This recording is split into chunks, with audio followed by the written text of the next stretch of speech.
खिरीतला चमचा कडीत घातलेला जमतो बरं. आधा कदा खीर वाढ्यावर जर चमचा नसल तर मग त्या चमच्यानं कडी वाढायला जमती माऊली. पण कढीच्या चमच्यानं खीर वाढली की चटच इचकत आहे. एखाद्या वेळेस तिकडे इकडे आले तर धकतेन चमचे, पण हे चमचे तिकडे गेले मग सगळं इचकत आहे. विठाला विठाला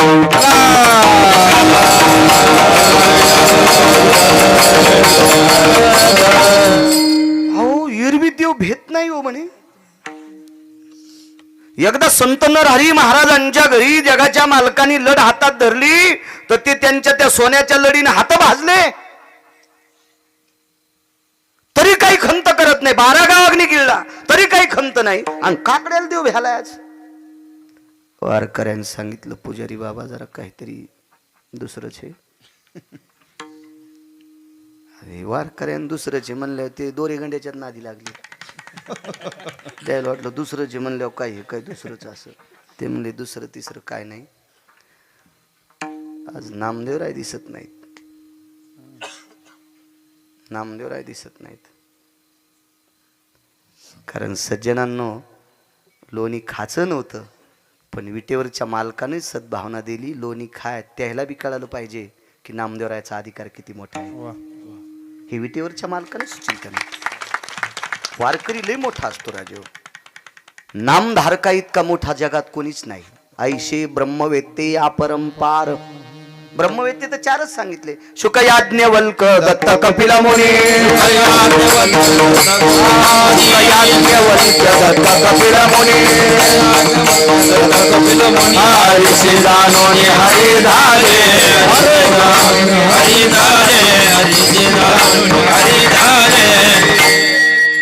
शुक याज्ञवल्क दत्त कपिल मुनी. हरिषी जानोनी हरी झाले. 4 ब्रह्मवेत्तेच सांगितले. पण आईशे ब्रह्मवेत्ते अपरंपार.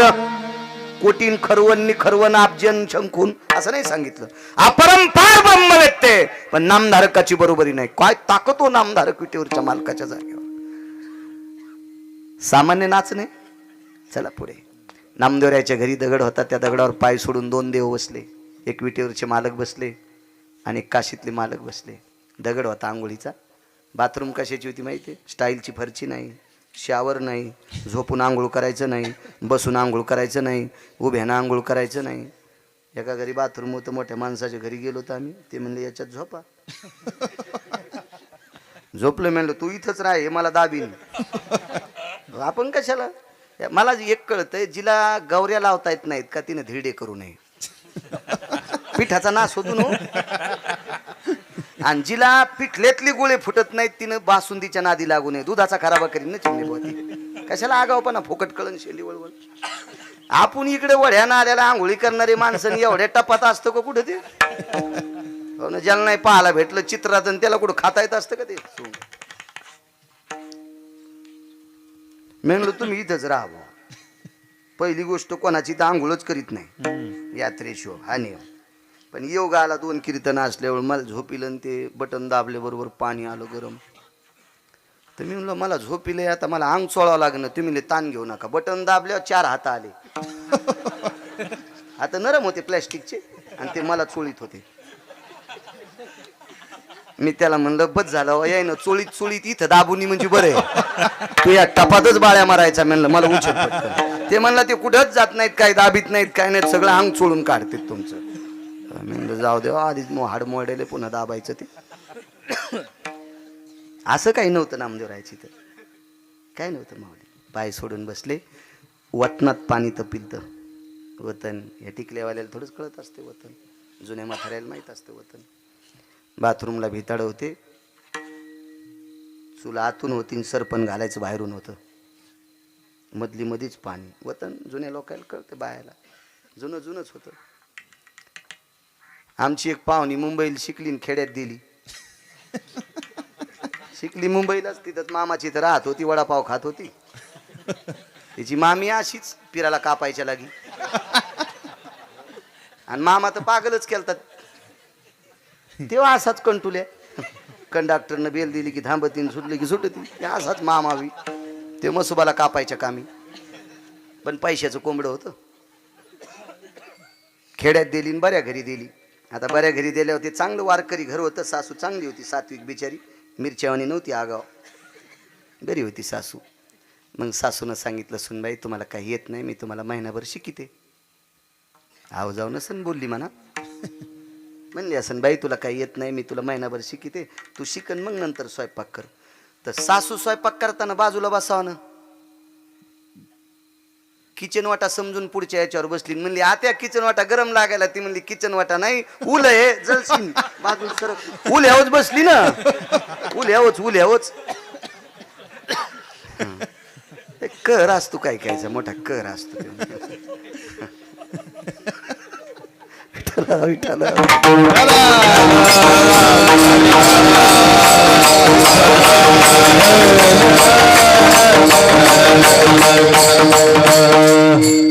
कुडाची बाथरूम नाही, कुडच होता, पण पानगवताचा कुड होता.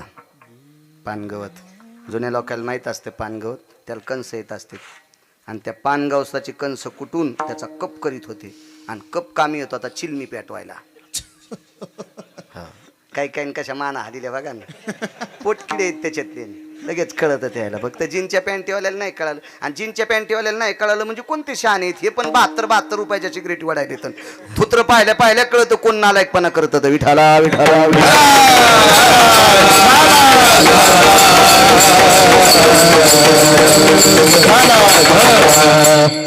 कुडाची पानगवताची बाथरूम विनोद सोडून द्या.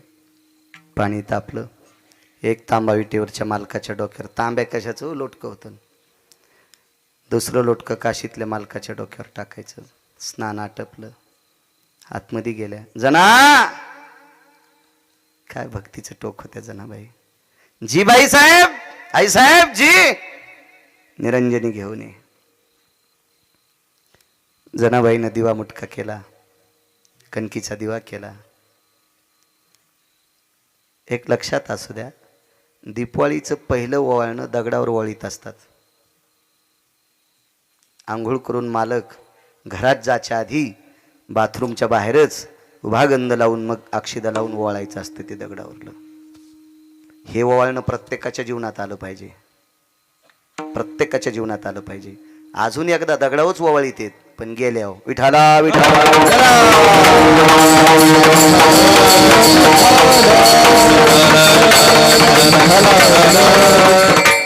जनाबाईनं सांगितलं आई साहेब दिवा मुटका वाद सगळं भरलेलं आहे, घेऊन यायले. पण गोनाबाई म्हणल्या जरासं थांब ना. नाचतोय नाचतोय सांगतोय, नाचतोय नाचतोय. गोनाबाई म्हणल्या जना जरासं थांब. काय करायचं आई साहेब. अगं जगाच्या मालकाला स्नान घातले, पण टावेल नाही ना आपल्याकडं, त्याचं डोकं कशाने पुसायचंय. जनाबाई म्हणले आई साहेब आंघोळ होऊन 20 मिनिटं झालेत, पाणी अंगालाच वाळलंय, पुसायचं कामच नाही, चला तुम्ही तिकडं. आवाज दिला जना जी प्रभू. काय येत नाहीत गोनाबाई निरंजनी घेऊन. जनाबाईनं सांगितलं प्रभू टावेल नाही तुमचं अंग पुसायला.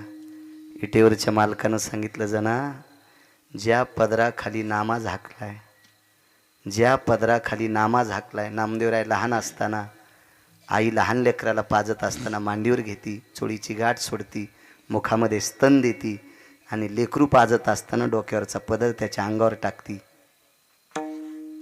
जना ज्या पदराने नामा झाकलाय तो पदर किती पवित्र असेल, आणि त्या पवित्र पदराने माझं तोंड पुसायचंय. पदर माथ्याचा काढिला, बाळ नंदाचा पुशिला. आणि मग आई साहेबाला सांगितलं माय तुमच्या पदरान देवाचं तोंड पुसायचंय.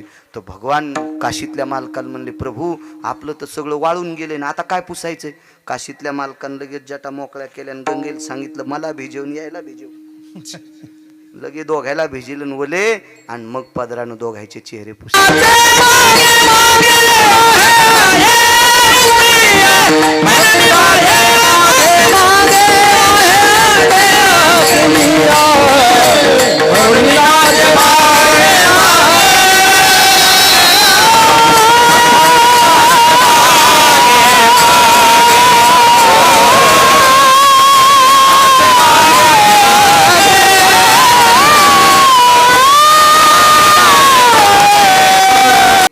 याच्याकरता अमृत आणून ठेवलं होतं.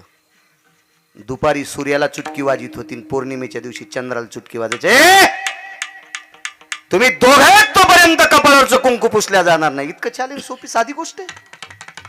आणि तिच्या पायानं पुनीत झालेल्या मातीवर मारुतीराय लोळत होते. तेने तेज कांती प्रसन्न केला, तो तिच्या चरणावरी लोळला. तिच्या पायाची पवित्र माती मारुतीराय अंगाला लाईत होते आणि मारुतीरायच्या अंगाला अरे मला माहित आहे आपण नालायकाच्या पोटात येत, पण आपण याची ताकद आहे का आपल्याला मारायची.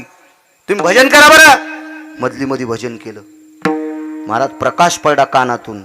तो प्रकाश नसून रस्ता होता. हाना उड्या पटपट पटपट पटपट उड्या हाणल्या आणि कुंभकर्णाच्या लक्षात आलं शहाणं मला ते, शहाणं मला ते. हो, शहाण्यानं एक तर पुढं राहिलं पाहिजे, नाही तर मागं राहिलं पाहिजे.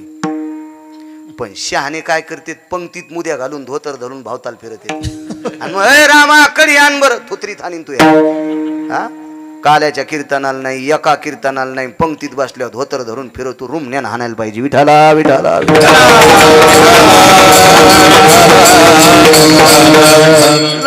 कडे फुगीर काम करणार नाहीत. हा दिसतं काम. हा पंक्तीत फलाने होते. एक दिवशी नव्हता पाकिस्तानीयन, फक्त पंक्तीत फिरायला होता. आता काळ बदलला. आता लोक महत्व देत नाहीत. आता जो मोठा पुढे आहे का त्याला लोक मोठ. वानरायच्या नादीत लागुनी महाराज. मोठाले लाकडाला वाटत होतं आम्ही लय मोठाले येतं, पण मोठाले लाकडं कधीच पेटत नसते बारकाले टाकल्याशिवाय. बारकाले लाकडं टाकल्याच मोठाले लाकडं पेटत असते. म्हणून मोठाल्याला जर पेटायचं असेल तर बारकाल्यासाठी वाक जा. विठाला विठाला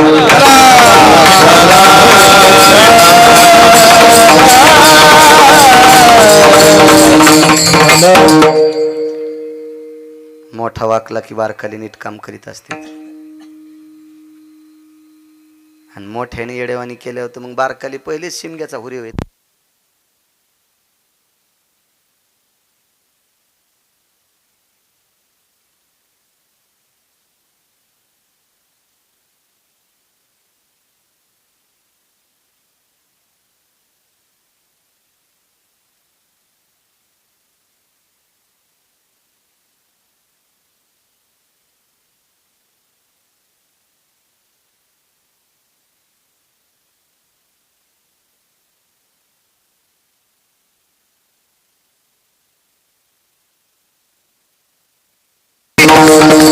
ज्ञानेश्वर महाराज श्री जगद्गुरु तुकाराम महाराज की जय. छत्रपती शिवाजी महाराज की जय. हर हर हर हर हर महादेव. म्हणून मोठ्यांनी नीट राहावं. कुंभकर्णाच्या लक्षात आलं एकटं शान मला ते. हात लावला कानाला, उडी मारल्याबरोबर हातात पकडलं. 10 मिनिटात पूर्णविराम करतो. गंधमादनाचा हातात घेतला आणि सांगितलं का रे कोणाचा आहे? रामाचा आहे. काय दिलं रामानं? काय नाही म्हणले, त्याच्या सृष्टीत निर्माण झाल्या झाडाचा पाला आम्ही खातो, याच्याकरता त्याच्या नावाचं भजन करतो. कुंभकर्णानं सांगितलं तुला 10 घरं सोन्याचे देऊन टाकतो, तू एकदा रावण म्हणतो का? इमानदारीनं तुम्हाला सगळ्याला एकूण एकाची शपथ आहे. आपण किती रुपयात फुटत होतो? 15 दिवस दुसऱ्याच्या गाडीत बिल्ला लावून बसला आणि उद्या मतदान, आज संध्याकाळी बंडल आलं की पहाटच फुटला.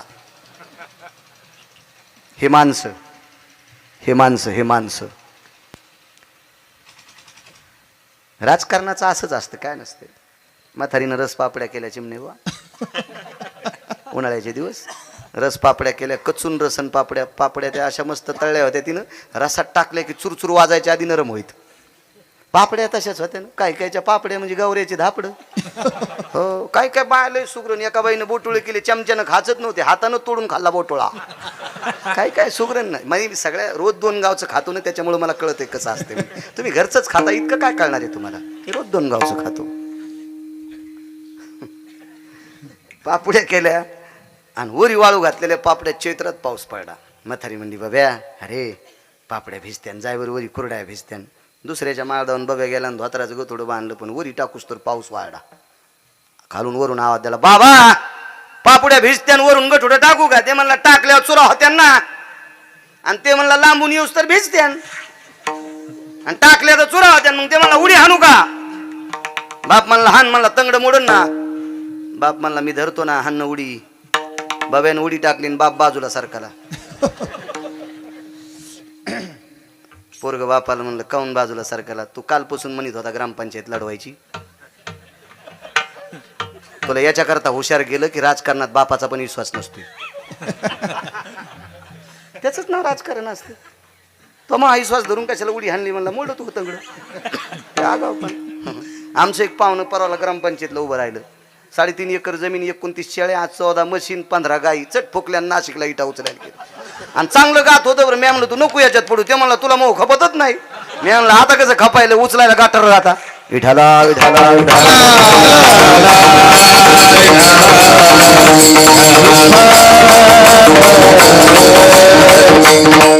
घेत नाही म्हणला. तुझ्याचं नाव घ्यायला त्याचं नावच घेत नाही. इतकी इमानदार लोक.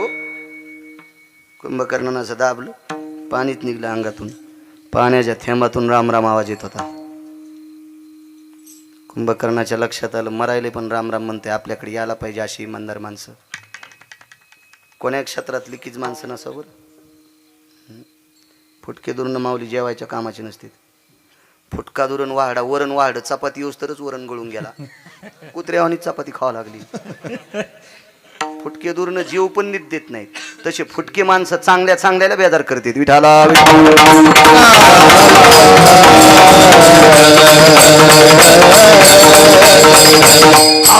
काय काय फुटके असं भागवत ऐकतेल, असं कीर्तन ऐकतेल, झालं की लगेच पडदा पेटूस तर बिडी आणतील.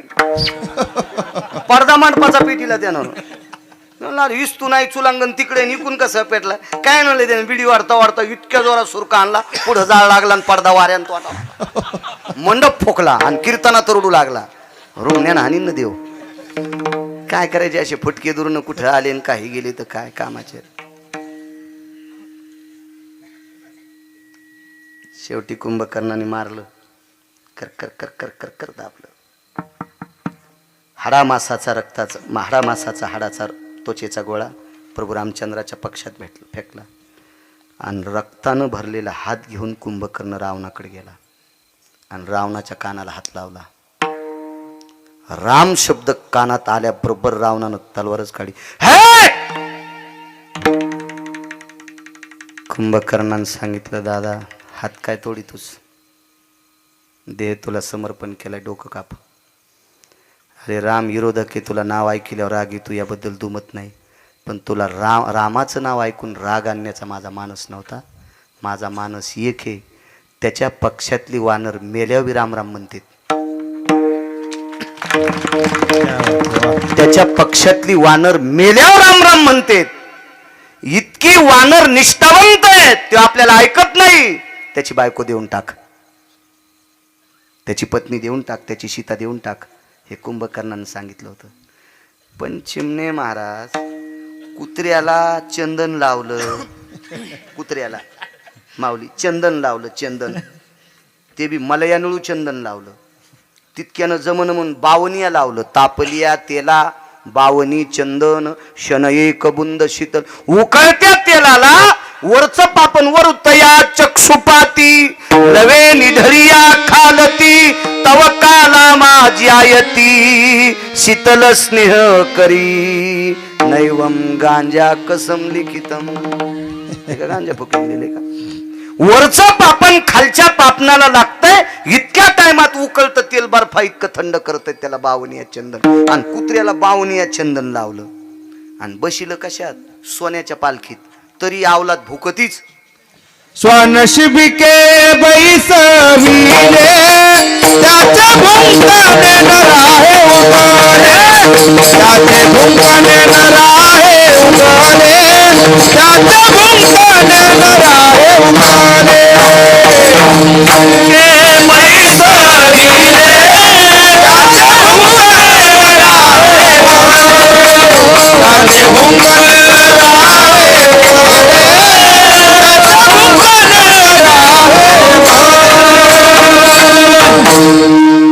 कुत्र सोन्याच्या पालखीत बसलं तरी बाहेर थुत्तड काढून भुकतच आणि जवळ आलेल्याचे तोंड जिबीनं चाटीत. कुत्रच असतंय ते. रावण काही इतका शिस्तीतला होता वय.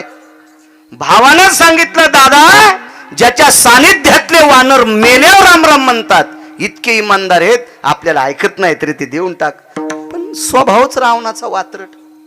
ते म्हणलं देत नाही. त्या दिवशी संध्याकाळी गंधमादनाचं प्रेत मारुतीरायला सापड. ऋण सांगतोय, ऋण ऋण ऋण. मारुतीरायला गंधमादनाच्या हाडामासाचा गोळा सापडला आणि प्रभू रामचंद्राच्या वंजळीत दिला, मालक काल कुंभकर्णाने याला मारलंय. भगवंतानं तो गोळा असा कानापाशी धरल्याबरोबर त्या हाडा, जोपर्यंत रक्त वल्लय, जोपर्यंत मांस वल्लय, जोपर्यंत त्वचा ओली आहे, जोपर्यंत अस्थित हाडात पाणी आहे, तोपर्यंत राम राम म्हणत होतं शरीर त्याचं, राम राम, तोपर्यंत शरीर राम राम. विटेवरच्या मालकानं हृदयाशी गोळा धरला आणि डोळ्यातल्या पाण्यानं तो गोळा धुतला आणि आवाज दिला, राजे. बिभीषण म्हटले नाही प्रभू रामचंद्र, बिभीषणाला राजे म्हटले. राजे जी प्रभू, याला समाधी द्यायची. आणि गंधमादनाला समाधी दिली. दुसऱ्या दिवशी त्या दिवशी सचेल स्नान केलं. स्नानाचे 16 प्रकार सांगितले. अंत्यविधीला गेल्यावर वापस आल्यावर कपड्यासह आंघोळ करतेत, बूट चप्पल धुतेत आणि आपण आंघोळ केलेलं बकीट पालथं घालतेत आणि मग टावेल घेऊन वरचे कपडे सोडून बाहेर यायचं. त्या स्नानाला सचेल स्नान म्हणतात. असं स्नान प्रभू रामचंद्रानं गंधमादनाला अंत्यविधी झाल्यावर केलं आणि आवाज दिला, राजे. एक करतोय, रावण मेल्याच्या नंतर लंका तुम्हाला देऊ केली, मी संकल्प सोडाय, पण एक इच्छा प्रगट करतोय, माझ्या वारकऱ्याची समाधी सोन्याची करा. पृथ्वीवर जितके देश आहेत, या सर्व देशात वारकऱ्याची सगळ्यात आधी जर सोन्याची समाधी झाली असेल तर ती त्रेतायुगात, त्रेतायुगात वारकऱ्याची झाली. त्याचं नाव आहे गंधमादन नावाचा वारकरी. गंधमादन नावाचा वारकरी. आणि जाता जाता बिभीषणाला रावण मारल्याच्या नंतर आकाश मार्गानं प्रभू रामचंद्र चालले कामग नावाच्या विमानात बसून. ऋण सांगते सज्जनांनो, ऋण. आकाश मार्गानं ज्या वेळेला विमान जात होतं, विमान जाता जाता एका जागेवर थांबलं. सीताई साहेबांनी विचारलं, विमान का थांबतंय? त्या विटेवरच्या मालकाचा सत्कार बिभीषणानं सुवर्ण कमळाच्या फुलाचा माळानं केला. एकात एक 2 पुरावे सांगतो. सुवर्ण कमळाच्या फुलाची माळ गळ्यात घातली होती. भगवंताने एक गळ्यातलं फुल तोडलं आणि विमानातून खाली टाकलं. तर सीतेने विचारलं, अमूल्य किमतीचं फुल खाली का टाकलं? तर देवानं सांगितलं, सीते, रावण तुला आकाश मार्गानं घेऊन जात असताना ज्यानं स्वतःच्या जीवाचं बलिदान दिलंय त्याचा अंत्यविधी मी इथं केलाय. त्याचं नाव होतं जटायू. म्हणून जगाच्या मालकावर त्याचं कर्ज होतं माऊली. विश्वातल्या पवित्र जगाच्या मालकिनीला नालायकाच्या त्रासातून वाचण्यासाठी स्वतःचा जीव दिला, बलिदान दिले. सामान्य कर्ज आहे. ह्या कर्जातून मुक्त होण्यासाठी जगाच्या मालकानं गळ्यातल्या सुवर्ण कमळाची माळाचं फुल काढलं, त्याच्यात टाकलं. म्हणून नाचे मागे मागे. त्याच्या मागचा पुरावा तर इतकं गोड आहे. तर्पणिधी केला 3 दिवस. अहो, एका म्हाताऱ्याला 3 पोरं, म्हातारं मेलं, 3 पोरं वायले निघले सारख्या जमिनी. दोघाली एक पोरगण, एकाला कोणीच नाही. दोघाली एक पोरगण, एकाला कोणीच नाही. ज्याला कोणी नाही ते मेलं. मेल्याच्या नंतर भिंतीला टेकलं. 70-80 एकर जमीन. दोघायला 2 पोरं होते, असे पुतणे होते. चिरल्यावर 3-3 होतील असे पुतणे होते. उभे चिरले तर 4 होते आणि आडवे चिरले तर 8 होतील असे पुतणे होते. इतके जाडजूड होते. माऊली तुमचं काहीच नाही जाड, असे जाड होते ते. हो चिमणे बुवा, तुम्ही काहीच नाही, असे जाड होते ते. आणि दोन्ही पुतणे असे पाहू लागले. माणसं जमले, सोयरे धायरे जमले. आता आंघोळीला प्रेत काढायचं, पण कपडे काढायशिवाय प्रेत आंघोळीला काढता येत नाही. पाणी कोण धरायचं, गाडगं कोण धरायचं बाबाजी? मग गावातला एक प्रतिष्ठित व्यक्ती आला आणि त्या बाईला सांगितलं, माय पाणी कोण पाजील? म्हणले 2 पुतणे आहेत, फुकट पाजीत नाहीत. नवरा भिंतीला टेकल्यावर 100 रुपयाच्या बॉन्डवर नवऱ्याचं प्रेत बाजूला असताना बाईनं अंगठा द्याला. किती दुःख असेल हो. या देशातल्या पवित्र स्त्रीचे 14 मान संपत्तीत नवरा गेल्यावर 14 मान. पहिला मान संपतोय, नवऱ्याचं प्रेत खांद्यावर घेतलं की एक विधवा स्त्री येऊन तिचं पदरानं कपाळ पुशीती, 1 मान जातोय. नवऱ्याला पेटून माणसं दारात लिंबाचा डाकळा घेऊन येते, तोपर्यंत गळ्यातली डोरला आणि पायातले जोडे काढून घेतात. 14 पैकी 3 मान सांगितले, 11 पुन्हा कधी पाहू. असे 14 मान ज्या स्त्रीचे जातात, त्या स्त्रीला नवऱ्याचं प्रेत बाजूला असून अंगठा दिला. आणि अंगठ्याच्या वरी गावातल्या व्यक्तीनं लिहिलं, जो कोणी याला पाणी पाजीन त्याला 10 एकर जमीन देण्यात येईल. दोन्ही पुतण्यानं बनेली फाळल्या. दोन्ही पुतणे पाण्यात पाजायला तयार झाले. इतकी हलकट अवलाद माणसाची. चुलत्याची प्रॉपर्टी घेतल्याशिवाय पाणी पाजलं नाही. ही कोण? हे माणसं. मला सांगा, जटायूकडून काय घ्यायचं होतं? जटायूला पाणी पाजलं पाखराला, पण पाखरू साधं नव्हतं. मिरे मिरे कश्यपाचा नातू, जटायु रे जटायु नामे विख्यातू मिरे मिरे कश्यपाचा नातू. पैठणचे मालक सांगतात, गिरगावचा बाळ्या नाही, हे वाक्य पैठणच्या मालकाचं आहे. मिरे कश्यपाचा नातू जटायु नामे विख्यातू अरुणाचा रे सुतो. अरुणाचा मुलगा होते ना, आणि कोणाचा पुतण्या? गरुडाचा. त्याचा काका किती पावरबाज माऊली, त्याच्या काका पडशी कान धरून नाचल्याशिवाय पंढरपुरातला मालक भेटत नाही. कान धरून या नाचेन गरुड पारी, त्याच्या चुलत्यापाशी नाचल्याशिवाय पंढरपूरचा मालकच भेटत नाही. इतका पावरबाज चुलता, इतक्या पवित्र कुळातलं पोरग जटायू. आणि त्या जटायूनं सीतेचं संकट हरण करण्याकरता प्राणाचा आहुती दिली. हे कर्ज देवाच्या डोक्यावर होतं, म्हणून जगाच्या मालकानं पाणी पाजलं, भडाग्नी दिला, 3 दिवसाचा तर्पणविधी केला आणि जाता जाता पुष्पांची आदरांजली दिली. म्हणून नाचे मागे मागे. पुन्हा पाठीमागे या थोडंसं. प्रभू रामचंद्र अयोध्येत पोचल्यावर ठराविक दिवसाला एक पत्र गेलं अयोध्येत. पत्र बिभीषणानं पाठील तर लंकेत आवर्षण पडलं. आवर्षण शब्दाचा अर्थ सांगता येईल का जीनच्या पॅन्टीवाल्याला? आवर्षण कशाला म्हणतात? आवर्षण किती सप्ते, किती भागवत, किती रामायण, किती प्रवचन. लांबी रुंदी वाढली आपली, खोली वाढन ना. खोली गुण कोणाला येतं? तुम्हाला सवय लागली बाकीचे शब्द डोक्याला गुंडाळायची. आवर्षण या शब्दाचा अर्थ पाऊस न पडणे. इथून सुरुवात आहे आपली. वा बरे, हे तुमच्या लक्षात राहत नाही म्हणून आमच्या महाराजाचं शिजत आहे. तुम्ही ध्यानात धरले, आम्हाला तर इटा उचलायला जावं लागेल. पण एक सांगतोय, तुम्ही लक्षात ठेवत जा. तुम्ही लक्षात ठेवलतच आमचे लोक कीर्तन नीट करते, नाही तर तुम्ही असे म्हणल्या मग आम्ही गाणेच म्हणतो, विठाला विठाला विठाला.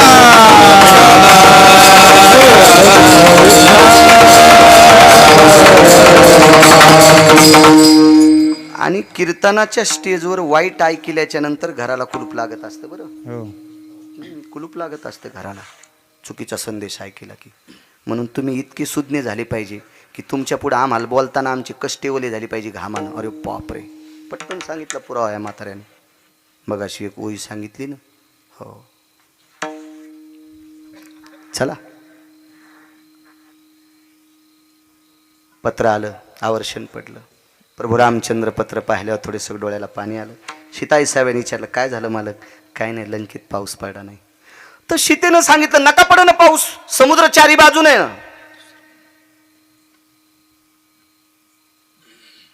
चारी बाजूने समुद्र होता. सोनियाची पुरी समुद्राचा वेढा, समुदाय गाढा राक्षसाचा. चारी बाजूने समुद्राचा वेढा. पाण्याला काय कमी आहे? भगवंत म्हणतात, सीते ऐक, समुद्र चारी बाजूने पण खारा आहे ना. ते पाणी पिता थोडंच येत असते. पावसाचं पाणी पाहिजे ना. संपूर्ण नक्षत्र गेले पण पाऊसच नाही. सीताई साहेबांना सांगितलं, पाऊस का पडत नसल? बिभीषण तर भजने. महाराज बिभीषणानं भजनने नंबर 1चं केलं. किती नंबर 1चं सांगू का तुम्हाला? बिभीषणानं भजनाच्या बळावर मारुतीरायानं आग लागल्यावर स्वतःचं घर वाचिलं. तुका म्हणे आगणे झाला से शीतळ, प्रतापे सबळ नामाची या. नामाच्या बळावर. अभंग नागपूर प्रतीतला आहे बरं. पुन्हा घरी गाथा गेल्यावर वाचतील म्हणले, हा अभंग तर शपक आहे.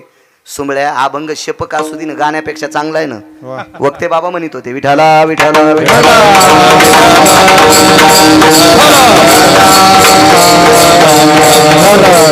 माणसं सगळं कीर्तन चांगलं झालं, जरासं काही मग तिथं काड्या घालतील.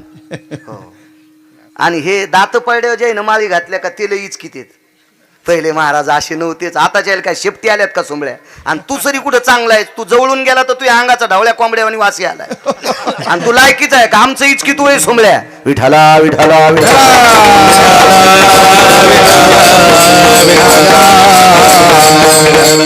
आपल्याला वाटतं दुसऱ्याने इचकायच्या अगोदर आपणच सांगितलं पाहिजे. हो ना, त्याची वकालत तिकडच बोंबलत गेली पाहिजे. कशाला तू शहाणपणा करतो? पप्याची माय तुया थोतरी धाण्याली, तू आमचे धोत्र धुवाला.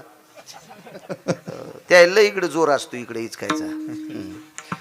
ज्याला तिकडं काही नाही मग ते इकडे घुटमळत असते. पण महाराजांनी लक्षात घेतलं पाहिजे, चौकून वाजलेले आपल्याकडे आलेत, हे एक दिवशी आपल्याला वाजिते. विठाला विठाला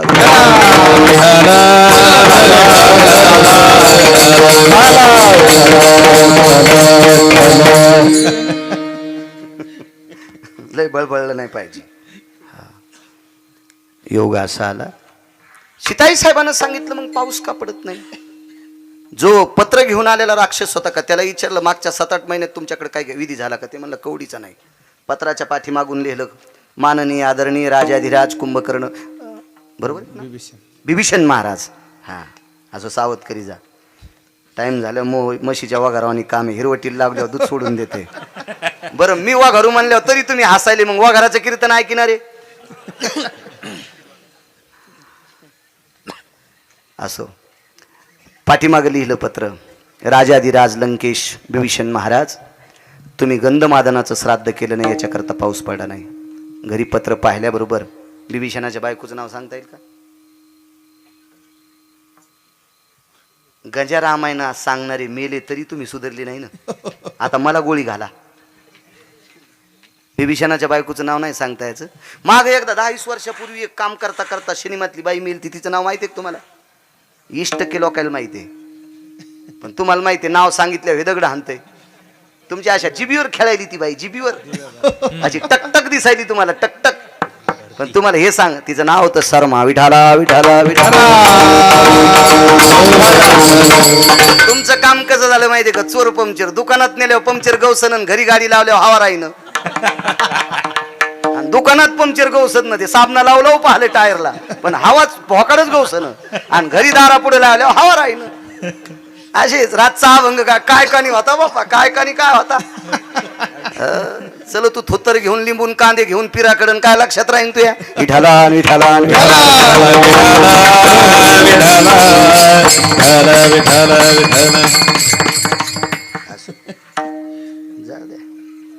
चोट्टे आहेत म्हणून इमानदाराला किंमत आहे माऊली.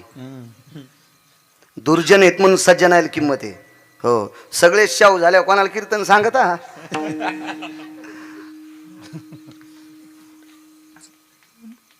शर्मा त्रिजटा, सीतेची मैत्रीण, लक्ष्मीची मैत्रीण, लोण्याचा गोळा घेतला, दह्याची घागर घेतली, साखर घेतली आणि समाधी धुतली. समाधी धुतली, समाधीची पूजा केली. बिभीषण घरी गेला आणि समाधीतून आवाज आला, मनोनी नाचे मागे मागे. 5च मिनिटात किती देव नाचतोय बघा. समाधीतून आवाज वैकुंठात गेला, पंढरपुरातल्या मालकाला गेला, काशीतल्या मालकाला गेला, सत्यलोकातल्या ब्रह्मदेवाला गेला आणि सांगितलं, देवा निष्ठेनं भजन मरेपर्यंत केलंय, मेल्यावर जोपर्यंत मास वलय तोपर्यंत केलंय. आणि असं भजन केलंय की त्या भजनाचं पाकिट नाही. हे तर मानावंच लागेल ना, मानावंच लागेल का नाही. निष्काम भजन केलं देवा. मग एक काम कर ना देवा, निष्ठेनं भजन केलेल्या वारकऱ्याची सेवा ज्या राजानं केली, त्या राजाच्या नगरीत जर पाऊस पडत नसेल तर आम्हा वारकऱ्याला काय किंमत आहे. विटेवरच्या मालकाला सांगितलं, देवा तू जन्माला आला त्यावेळेला सूर्य थांबला, पळभरी माध्यानाचे दिन कर पळभरी होय स्थिर. अरे तू जन्माला आला देवा त्यावेळेला सूर्य थांबतोय. देवा तुझा एक भक्त झोपी गेल्याच्या नंतर भजन करीत होता, त्याचं नाव आहे अर्जुन. त्याच्या अंगावर चिरून भजन करीत होते, त्याचं नाव आहे अर्जुन. अरे त्याला प्राणदान देण्यासाठी तो 3:30 वाजता सूर्य माळीला असले. लाविले सुदर्शन भास्कराल पविले. सुदर्शन आड घातलंस आणि सूर्याला लपवलंस रे. 3:30 वाजता सूर्य मावळलाय. देवा तुझ्या करता द्वापार युगात रात्रीच्या वेळेला चंद्र थांबला. एक शपथ पुरावा आहे. मध्यरात्री काग सखे चंद्र थांबला, कृष्ण जन्मला ग सखे काना जन्मला, कृष्ण जन्मला ग सखे काना जन्मला. द्वापार युगात तुझ्यासाठी सूर्य चंद्र थांबलाय. 2 प्रहरी काग सखे सूर्य थांबला, 2 प्रहरी काग सखे सूर्य थांबला, राम जन्मला ग सखे राम जन्मला. राम जन्मला ग सखे राम जन्मला. हे देवा तुझ्यासाठी सगळा निसर्ग ताब्यात ठेवतो, मग निष्ठेनं भजन करणाऱ्या करता का नाही? दिवस होता चैत्रातली तृतीया, चैत्र महिन्यातली शुद्ध तृतीया, पाडवा प्रतिपदा, द्वितीया आणि तृतीया. पाडवा होऊन तिसऱ्या दिवशी दुपारच्या वेळेला 12 वाजता 1.5 घंटा पाऊस पडला आणि लंकेत पूर्णतः पाणी झालं. कोणाची ताकद आहे? पंढरपुरातल्या मालकाची. कोणी जटा हलिल्या? काशीतल्या मालकाने. कोण निसर्गाच्या कळा बदलल्या? सत्यलोकातल्या मालकाने. पण ह्या सगळ्या कळा करणं, नाचणं म्हणजे पायात घुंगर बांधून नाचणं नाही, भक्तांची पडलेली कामं करणे इति नाम नाचणे. मग वानराच्या योनीतला भक्त एवढा मोठा वारकरी टोकाला गेल्या, त्याच्यासाठी निसर्ग बदलून चैत्र महिन्यातल्या तृतीयेच्या दिवशी पाऊस पाडावा लागतंय. हे भक्ताचं ऋण फेडण्यासाठी जगाचा मालक नाचतोय, म्हणून मालक दुसऱ्या कडव्यात म्हणतात मनोनी नाचे मागे मागे, मनोनी नाचे मागे मागे, मनोनी नाचे मागे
वा